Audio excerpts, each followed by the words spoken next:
أهلا بكم مستمعينا في استكشاف معرفي جديد. النهاردة هنتكلم عن فيلم يمكن نقدر نقول إنه أيقونة في الكوميديا المصرية. فيلم كل ما نشوفه بنضحك. طبعا. غبي منه فيه. بالظبط، غبي منه فيه. فيلم جمع نجوم بنحبهم، يعني هاني رمزي ونيلي كريم، ومعاهم الله يرحمهم حسن حسني وطلعت زكريا والمخرج رامي إمام. هو فيلم غريب فعلا، يعني مع إنه بقاله سنين طويلة لسه الناس بتتفرج عليه وتضحك. دي حقيقة، وعنده قدرة عجيبة إنه يفضل حاضر كده ومحبوب. وهو ده اللي عايزين نفهمه النهاردة.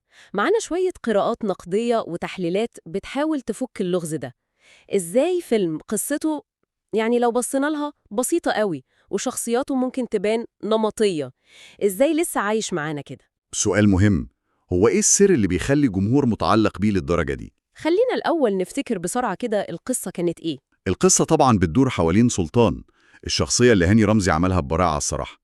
طبعا، سلطان ده. سلطان ده شاب بسيط قوي، طيب لدرجة يعني نقدر نقول سذاجة، بس كمان عنده كمية غباء مش طبيعية. طبعا. الغباء ده بيخليه يقع في مواقف كارثية وكوميدية جدا طول الوقت. حياته نفسها عبارة عن لخبطة. يعني الغباء بتاعه ده مش مجرد صفة كده وخلاص، ده هو اللي بيحرك الدنيا؟ تماما، هو ده المحرك الأساسي للأحداث. مش غباء مفتعل عشان نضحك وبس، لا ده جزء أصيل منه. امم وده اللي بيخليه أثر في كل قرار وكل موقف. والقراءات بتقول إن الغباء البريء ده هو اللي بيخلي الناس تتعاطف معاه رغم المصايب اللي بيعملها. وبعدين بتدخل سامية في الصورة. أيوة، نيلي كريم. هنا بقى الخط الرومانسي، سلطان بيحبها جدا. بس طبعا، وغبائه وقلة حيلته واقفين له. بالظبط كده، فبيحاول يثبت نفسه عشانها، عشان أهله يوافقوا.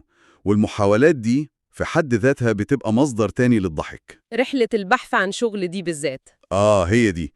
وهو بيدور على أي حاجة بيتورط بالصدفة، يعني صدفة بحتة، مع رجل أعمال المفروض إنه كبير وليه وضعه. اللي هو حسن حسني. الله يرحمه. طبعا، شخصية ليها هيبة وشكلها محترم، بس هو في الحقيقة يعني فاسد ولص. التوريطة دي هي اللي قلبت الفيلم بقى. تمام، نقلت الفيلم لمنطقة تانية خالص من الكوميديا والمطاردات والمواقف اللي وصلت للذروة في النص التاني. طيب خلينا نقف شوية عند الشخصيات.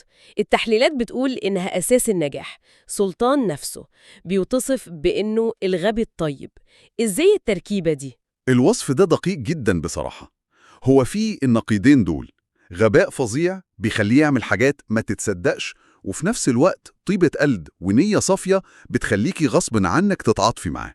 هو مش قاصد الشر أبداً. أبدا، نيته كويسة بس تصرفاته بتودي في داهية. التحليلات كمان بتربطه بصورة المواطن البسيط قوي اللي بيحاول يعيش في الدنيا الصعبة دي بإمكانياته المحدودة جدا.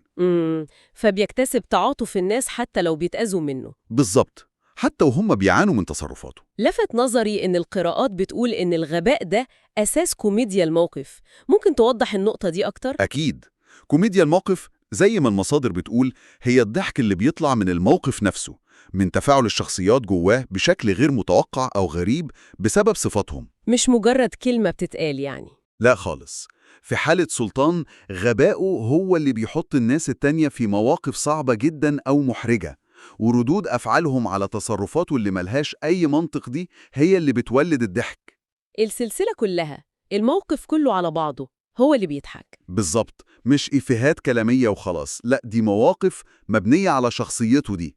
طيب هل في بعد اجتماعي في شخصية سلطان؟ يعني فكرة المواطن البسيط دي، هل في إشارات تانية؟ بعض النقاد بيشوفوا كده، بس بشكل يمكن مش مباشر قوي.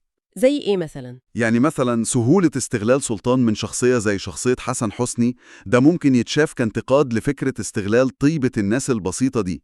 أو الفرق بين الطبقات يمكن؟ ممكن، أو حتى فكرة البحث عن الخبطة أو الغنى السريع عشان الواحد يخرج من أزمته، حتى لو بطرق كارثية زي اللي سلطان بيعملها.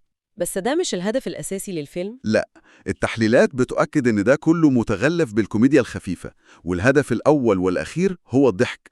النقد ده بيجي كده على الهامش. وطبعاً مستحيل نتكلم عن سلطان من غير ما نتكلم عن أداء هاني رمزي. لا، ده موضوع تاني خالص. المصادر كلها مجمعة إنه أداء أيقوني فعلا. هو فعلا عارف يقدم الشخصية دي بطريقة مميزة جدا. جدا، لدرجة إن الشخصية دي فضلت لازقة فيه فترة طويلة، وناس كتير بتعتبرها أهم علامة في مشواره الكوميدي. هو مش بس عمل دور الغبي. لأ، هو أضاف له حتة البراءة دي والصدق، خلاها شخصية تتحب رغم كل العك اللي بيعمله. نروح لسامية نيلي كريم، التحليلات شافت دورها ازاي؟ التحليلات بتحط سامية في خانة صوت العقل لو حبينا نقول، أو الجانب الرومانسي والمنطقي في حياة سلطان اللي كلها فوضى. هي الهدف اللي بيحاول يوصله. وفي نفس الوقت هي اللي بتحاول وغالبا بتفشل إنها ترجعه للطريق الصح. وجودها عمل تباين أو كونتراست واضح مع شخصية سلطان. يعني مش مجرد حبيبة وخلاص، دورها ليه لازمة؟ هي مش شخصية عميقة أوي دراميا عشان التركيز كله كان على سلطان طبعا، بس دورها مهمة جدا ومحوري. ازاي؟ المصادر بتقول إن الفرق بين جديتها ورغبتها في الاستقرار وبين عالم سلطان العجيب ده، الفرق ده نفسه كان بيخلق مواقف كوميدية هي الدافع لكل اللي بيعمله في أول الفيلم تقريبا. نيجي بقى للخصم الرئيسي، رجل الأعمال حسن حسني. الله يرحمه. حسن حسني هنا قدم نموذج كان بيتكرر في أفلام الفترة دي. اللي هو الرجل المهم ده. بالظبط، الراجل اللي ليه نفوذ، أو زي ما بنقول الأب الروحي في الشكل، لكن من تحت لتحت شر وفساد. بس هو مزج بين الشر والكوميديا هنا. هي دي براعته. التحليل بيبرز قدرة حسن حسني إنه يجمع بين هيبة الشرير ده وبين خفة الدم في الأداء، بالذات في المشاهد اللي مع سلطان. تفاعلاته مع غباء سلطان كانت رهيبة فعلا. كانت زي ما بنقول مباراة كوميدية، صبره اللي بيخلص واحدة واحدة، محاولاته المستميتة إنه يشرح لسلطان حاجات بسيطة قوي، وردود فعله اللي بين الصدمة والغضب. وهو مش فاهم أي حاجة. حسن حسني قدم ده كله بخبرة وحرفية عالية قوي. هو ما كانش الشرير التقليدي بس، لا ده شرير بيعاني من غباء اللي شجاع معه، وده لوحده كوميدي. وما ننساش طبعا الضلع الرابع في الكوميديا، رمضان، طلعت زكريا. الله يرحمه هو كمان.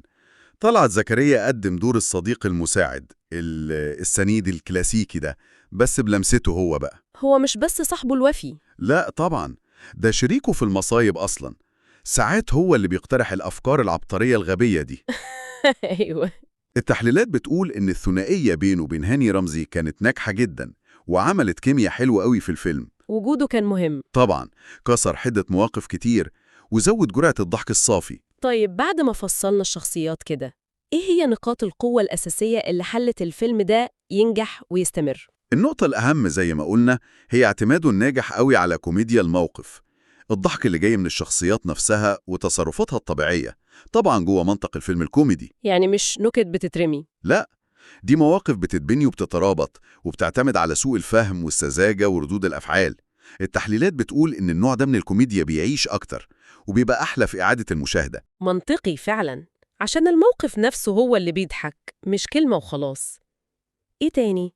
النقطة التانية هي الأداء التمثيلي، كان قوي ومناسب جدا للشخصيات. هاني رمزي طبعا. أكيد، أداء هاني رمزي الأيقوني ده والتناغم بينه وبين طلعت زكريا وخبرة حسن حسني في الشرير الكوميدي، وكمان نيلي كريم كعنصر موازن، الفريق كله كان متجانس. هل في نقاط قوة تانية؟ في إشارة كمان لبساطة الفيلم نفسه. بسطته؟ إزاي دي نقطة قوة؟ يعني هو مش بيحاول يقدم رسالة عميقة قوي أو حبكة معقدة، هدفه واضح، يضحك ويسلي. البساطة والوضوح ده خلاه سهل يوصل للناس ومحبوب من شريحة كبيرة قوي بتدور على ترفيه خفيف وممتع. طيب أكيد زي أي عمل فيه برضو نقاط ضعف، إيه اللي التحليلات رصدته في الناحية دي؟ بصراحة أكتر حاجة واضحة هي تقليدية القصة نفسها.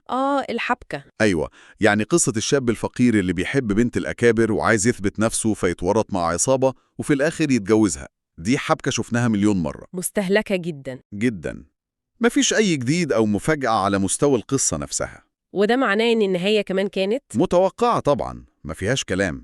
البطل بينتصر، بيتجوز حبيبته، الأشرار بيتعاقبوا، دي النهايات المعتادة في النوع ده من الأفلام. بس دي تعتبر نقطة ضعف فنية.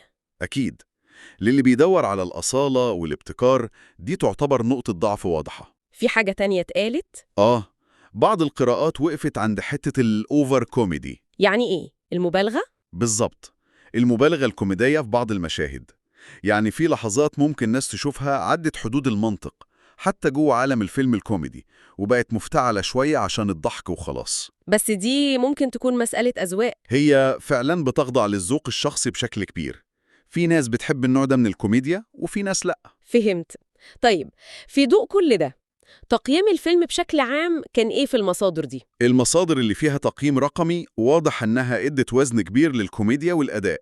الكوميديا خدت كام مثلا؟ الكوميديا والشخصيات والأداء خدوا تقييم عالي حوالي 4 من 5، وده طبيعي لأنه نجح في أهم حاجة عايز يعملها. والقصة؟ القصة خاضت تقييم أقل، ممكن 3 من 5، عشان زي ما قلنا تقليدية وما فيهاش ابتكار. يعني نقدر نقول إنه نجح بامتياز في اللي ركز عليه، اللي هو الضحك والشخصيات، وكان أضعف في الحاجات التانية؟ بالظبط، دي خلاصة دقيقة جدا. الفيلم يعتبر عمل ترفيهي ناجح وممتع جدا، بيتفرجوا عليه العائلات وبيتعاد كذا مرة. هو مش تحفة سينمائية يعني؟ لا، بمقاييس النقد الفني المتعمق لا طبعا، لكن هو بالتأكيد أيقونة في الكوميديا الجماهيرية المصرية. طيب إيه هو السر الأساسي في إنه لسه عايش معانا كده، مجرد إنه بيضحك؟ المصادر بتستنتج إن السر في الخلطة كلها على بعضها. الخلطة دي اللي هي؟ البساطة الشديدة اللي بتخليه سهل تتفرج عليه وتفتكره، والشخصيات اللي الناس حبتها واتفاعلت معاها، خصوصا سلطان طبعا. وكوميديا الموقف؟ وكوميديا الموقف اللي مش بتعتمد على إفيهات بتروح مع الوقت، لا دي مواقف بتضحك كل مرة. وكمان الأداء التمثيلي القوي. كل ده عمل فيلم خفيف على القلب. بالظبط، فيلم لمس حاجة بسيطة ومباشرة عند الناس، الرغبة في الضحك والتسلية من غير تعقيد. ممتاز. يبقى استكشافنا النهاردة الفيلم غبي منه فيه بيورينا إزاي فيلم ممكن يبان بسيط في قصته لكن ينجح نجاح جماهيري كبير ويستمر. بفضل اعتماده على كوميديا موقف ذكية وشخصيات مرسومة كويس حتى لو نمطية، وأداء تمثيلي مظبوط. وبالذات أداء هاني رمزي الأيقوني لشخصية سلطان دي اللي ما بتتنسيش. فعلا، ده نموذج بيثبت إن الكوميديا الحلوة مش لازم تكون معقدة قوي أو مبهرة بصرياً.